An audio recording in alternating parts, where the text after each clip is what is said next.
Hey you, thank you for clicking on this YouTube video. If you're seeing this, this is a sign for you to start journaling. Yay!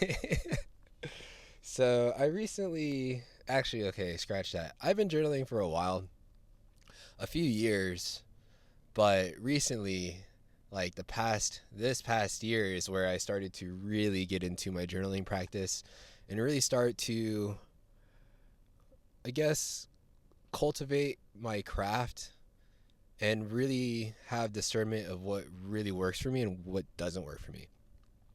So, journaling. You might have heard it many times of how it's a very great tool for manifesting or just to really get in tune with your own emotions. And that's both of the things that it has really helped me out with. In the past, I would never journal. I don't know. I always kept writing to schoolwork and stuff like that. My family, they didn't really journal. My mom would journal sometimes when I was growing up, but she would also be like, I don't know, writing in cursive, so I couldn't read it. I mean, good. That's good that I wasn't reading her personal stuff or anything. But like, she was just like, she would journal, and I wouldn't ask too much about it, and she'd do it from time to time. But that's as much journaling that was really into my life. I didn't really know or was aware of how powerful this magical tool is. I just didn't know. So now I'm here trying to spread the information to you, giving you some inspiration so you can pick up this like awesome master tool as well for you to manifest and become a magician in your own life. And so, with journaling, for me, it's been a very big journey, and I'm going to share with you my journey on how I actually made it work. Because in the beginning, I would be like listening to all these different spiritual teachers and just self-help people trying to really get my fucking life together because it was a fucking mess. It was a shitter, okay? Anyways, my life was, it was down spiraling, and I kept seeing and hearing about many beautiful things with journaling. I'm just gonna get more animated. I started seeing more things with journaling, and I was like, you know what? I'll give it a shot. Bought a journal, tried it. I blinked out. I was like, it's either writer's block or I just didn't know what the fuck to do. Like, and that's the funny thing is journaling is so freeing. It can be whatever the fuck you want it to be, and I just didn't even. I was being a perfectionist. Everything just. I was being a perfectionist around what I wanted to create, essentially jot down on the paper. I felt like there had to be a certain way, and that belief, that perfectionist attitude that I had behind that was really stopping me from journaling and improving my life even better. Perfectionism, let's kill that shit, okay? Anyways, um yeah, so I would get a journal, I would write into it, and I wouldn't write into it anymore. It'd just be like a few days gone by, then a few weeks, and then months, and I'm just like, dang, there's a lot of blank pages on the in this notebook that I have, this journal. And then I thought my life was going well, and then once again, it just, you hit another road bump. You hit a lot of blocks in life, apparently. And so I was like, fuck, I need to get my shit together. What do I got to do? Look at some more YouTube videos, self help. Oh my God, journaling. Journaling's so nice. Let me go do that. So I went and I bought another journal. And guess what? This cycle repeated over and over and over again for like a few years. I was never able to finish a journal. I have a lot of journals right now, unfinished journals, just chilling up on my little bookshelf thing in my closet. And I mean, I have a lot of blank pages. I feel like Taylor Swift now. Is it blank pages or blank spaces? Anyways, I have a lot of blank pages that I can utilize now. And so, one thing that I've noticed throughout the start of my journey is one, the perfectionism really sucks. It's really going to hold you back from actually, hang on, from actually journaling. What was I talking about? Two, uh, yeah, just don't get hard on yourself. But like another thing that has helped me too is I can't show you right now because I'm using my phone to record and I'm using my other phone to prop up the little camera thing to hold up my phone so it doesn't fall over. Anyways, I have been using my phone a lot, and that was like my next step into getting better with my journaling practice was using the notes app on my phone. And I find that to be very freeing because my phone is with me all the time and I'm able to just whip it out, notes app, got my idea out, boom, it's out there. It's in the ether, and I can go look back at it if I want to or not. And so I was using the Notes app for a while, and I absolutely enjoy it. I still use the Notes app today. The one thing that I do have a kind of weird thing with the Notes app is I don't know. I like the Apple ecosystem. I'm using an iPhone. I really like the Apple ecosystem. One thing that I really, really, really, really, really, really dislike about Apple is their stupid cloud system. Really, all these cloud systems and streaming services, like just the whole subscription model really pisses me off. Like, I just want to have space to store my stuff and just keep that space.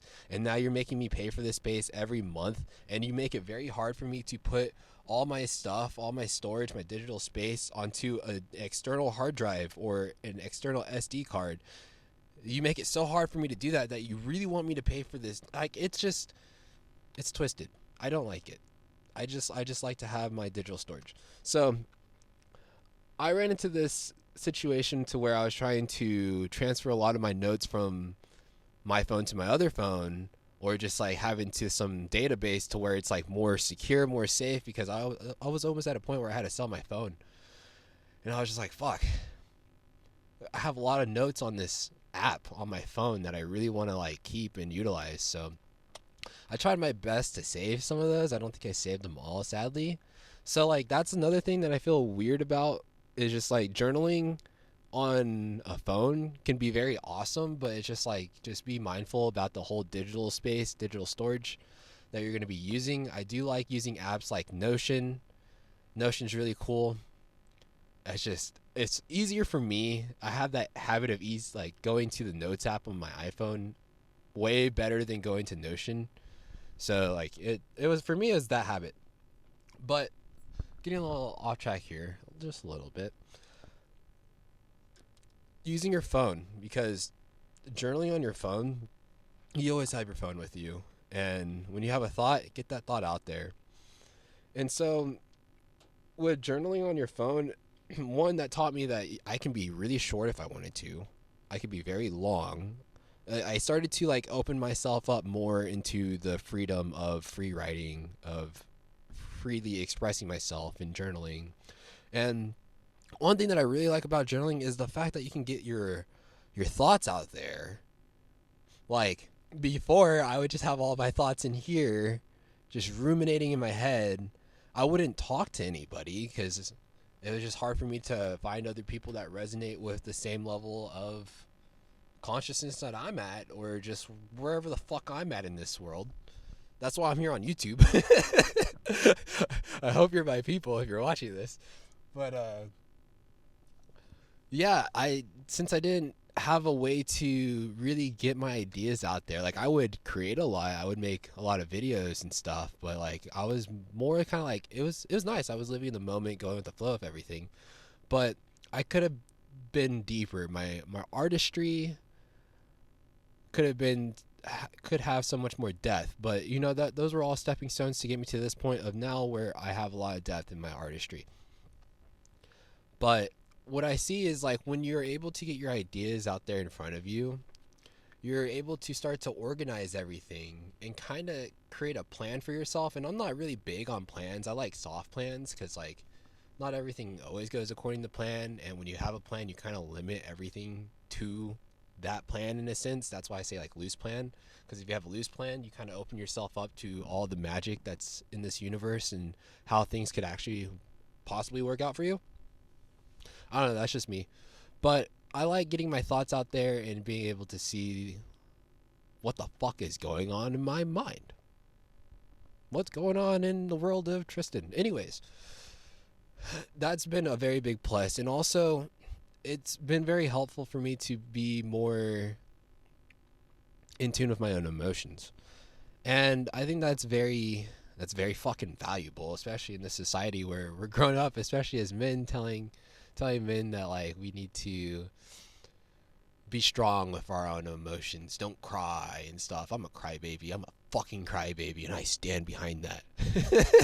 It helps me feel and get through the stages of life. Anyways, I got more in tune with my own emotions, and I stopped gaslighting my own self, which is very beautiful, because I would start to, like, I would have a thought, and since I didn't write that thought down, that thought kind of just disappeared. But now, since I had that thought and I wrote it down, it kind of like reinforces the idea a little bit more, and I am able to see what I've done in the past, how I was feeling in the past, and what to avoid in the past, or what can I do differently from the past to make my present much more better, which will benefit my future self even more. So I think it's just like really good to jot down your ideas, your feelings, get in tune with your own emotions. And it brought me even more depth into my artistry. Like, I do a little bit of songwriting on the sides, and it just helps me tap in more into my emotion. And with art, I think art is very powerful in a way that, like, good art is art that makes you feel. And if your art can't make other people feel, if it doesn't make somebody else feel something, there's we're like, what is it? I don't know. Like, emotions are powerful, and if you want to get really far in life, I would say master your own emotions, be in control of your own emotions, feel your own emotions, just garner some emotional intelligence. I think that's very crucial here, especially if you're in your 20s. A lot of people kind of like skip over their emotions. Like, we're so used to, like, get a job, go to college, or go to school. You know the pipeline. Anyways, so that, like, we're so focused on striving for success in the fast lane and doing what a lot of other people are doing, is just going to college, get a job, and then you kind of just like work from there, instead of like exploring all the different like avenues that are all around with you. So, like, a lot of people tend to skip over their emotional intelligence, because we're so focused on setting up that path for us, that that foundational successful path, that, yeah, some people just skip over the emotional intelligence. And the thing is, like, that thing, energy does not get created nor destroyed. It's just there. So since that energy is there, you're eventually going to have to face your emotions. You're going to eventually have to cultivate that emotional intelligence for yourself. And if you didn't do that in your 20s, you're going to have to do that in your 30s. If you don't do that in your 30s, you're going to have to do that in your 40s. And if you don't ever do that, you're going to pass it on to your kids if you have kids. And if you don't have kids, then the next timeline that you have in your own life, you're going to have some lessons to learn. You're just going to have some lessons to learn. That's how I see it, at least. And so, if you want to get really far in life, I would say master your own emotions, and journaling can be a very good avenue, a very good tool for you to master your own emotions. Another thing I say this, it's very important, is because if you're very familiar with manifestation and the law of attraction and the law of vibration, all the secret universal laws, is like, when you're able to, one, identify your own emotions, you're able to move and shift yourself through the different emotions, through feeling your own emotions and just going through the emotions. But when you're able to identify and feel your own emotions, you're able to see where you're at on the scale of consciousness, in a sense. And so you can see if you're acting out of like a survival paradigm or a spiritual paradigm, acting more in love instead of fear. And when you're able to identify your own emotions, you're able to pinpoint yourself on that scale and move yourself accordingly. And when we all know, you attract in life what you are. So if you're able to identify your own emotions, the secret is the feeling. If you're able to identify your own emotions, you're able to pinpoint where you are on the map and attract to you what is your desire, what is necessary, as long as you're able to become a vibrational match. And so if you keep following the things that light you up, the things that lead you into joy, the things that make you feel love, you're going to be rising your scale up on that scale of consciousness, and then you're able to you're just a fucking powerful manifester at that point, because you understand the energy dynamics and emotions, which is really cool. So, yeah, emotional intelligence, very powerful. Phones, digital. You can start with phones. I love phones just because it's always on you. But now let me go more into the bread and butter of everything. So I have these are two journals that I actually finished this year, and that's why I'm making this video, is because I'm just like very, very, very, very, very proud of myself for actually finishing a journal front to back. And I had finished two this year, which really blew my mind because I never done that before. And it gave me a new sense of accomplishment, and I felt like it just grew my character. But what really helped me out here with these journals was, one, taking a road trip. I took a road trip to California. It was a solo trip. I was by myself, and I had a lot of alone time, and this thing kept me sane. Like, I was able to journal what my thoughts were, what I was going through at the time, and just the story of my day. And so, like, going out and really adventuring, experiencing life, it gave me something to actually write about even more, which made me fall in love with the whole journaling process. Because here, when I'm at home, I feel like I'm stuck, like I'm confined by these walls, and my days can be very easily repetitive, which, I mean, it can benefit some, but like I don't I like to experience new things. I need that stimulus going on. And so I felt like it got really dull and boring for me to journal at home. So when I went to California, I started to journal, and I found myself journaling every day because I had a new experience to talk about. I started to do a lot more gratitude talks within my journal, and I started to find like just a system that really works out for me, and something that I really enjoyed with journaling. Like, because like I was saying at first, it was hard for me to, one, find like a structure for my journaling, and I was being like a perfectionist on how to journal correctly.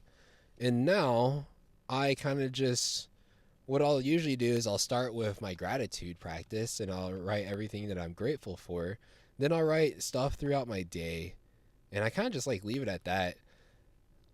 But like it just, everything flows a lot more easier now. I'm not hard on myself. I'm able to manifest. I'm able to get my thoughts out there. I'm able to identify my own emotions. I think journaling is very powerful. This thing's like a fucking magic spell book, and this is your freaking wand. Like, we're magicians here. We're master manifestors.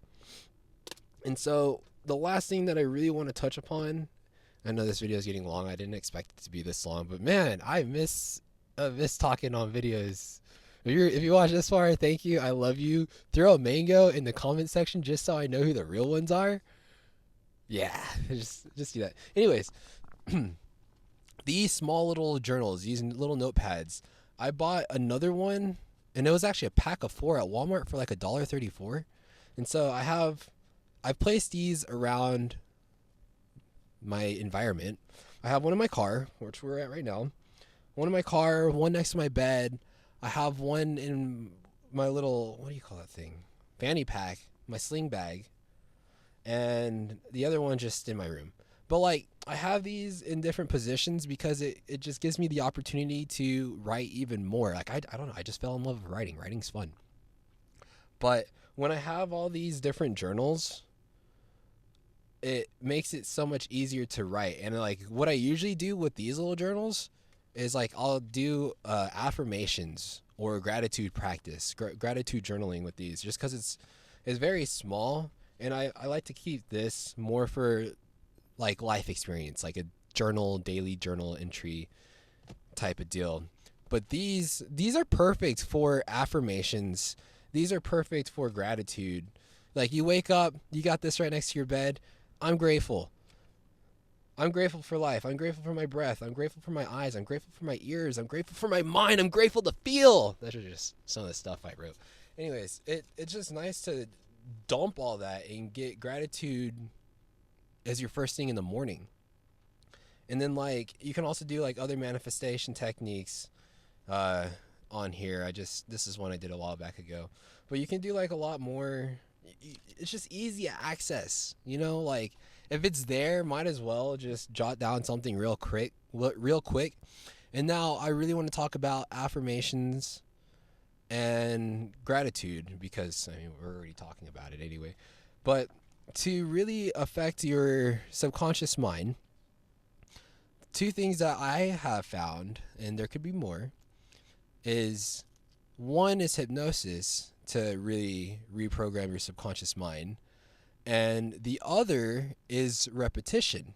You can't do it. It's not a one and done thing. If it's a one and done thing, everybody would be like rich or something. Everybody would be super happy. We wouldn't have all these problems. Repetition is how we're able to change our subconscious mind. And this is a beautiful way to do that, because you just repeat your gratitude, you repeat your affirmations, you start to penetrate your subconscious mind. And if you have these lying strategically in your environment, like I have done, I mean, do something that works for you. I'm just sharing the stuff that works for me. But I have found that it's easier for me to really cultivate that sense of repetition to reprogram my subconscious mind and get those beliefs kicking in. So those are everything that I really wanted to talk about. If you find any value in this video, oh, that's a cool feather. If you find any value in this video, please let me know in the comment section. I'm going to make a few more videos in the future. I have a lot of plans, but yeah, I don't know. I burnt the fuck out. I was making videos every day. I was posting on here, on Instagram, on podcasting. And man, what I learned is I overwork myself too much. I got so used to that hustle mentality from back when like Gary Vee was like super big and like whole social media was like blowing up. And so I was so used to posting every day and being consistent, even though that's not even consistency. Consistency is just showing up as you are. If you're authentic, it's easy, but just consistently showing up as you are. Most people think consistency is frequency, of just like how frequently you're posting. So that's a different story. I was just so frequently posting that it burned me the freak out. So now I'm going to dial it down and definitely just post when I feel like it, or post when I actually have some people asking for stuff that they want to hear about. Because another thing about me is I'm a projector in human design, and I get really hard on myself because at times I feel like what I'm creating, there's not much interest in what I'm trying to create. And so I don't know, it just sometimes it feels like I'm talking to a blank wall. And if you know anything about human designs, like that could be very prominent with projectors, and you kind of lead yourself into a sense of bitterness, which I found myself in there quite a bit. So I've been trying to navigate and work with my energy even more. Who knows, the next video I might make might be over projectors, just to help other fellow projectors out and connect with other fellow projectors, because man, it's a freaking weird energy type to be working with. Anyways, I hope you found value in this video. You have a wonderful day. Welcome to the 5D. I love you. If nobody said that to you, just know I love you. If nobody gave you a hug,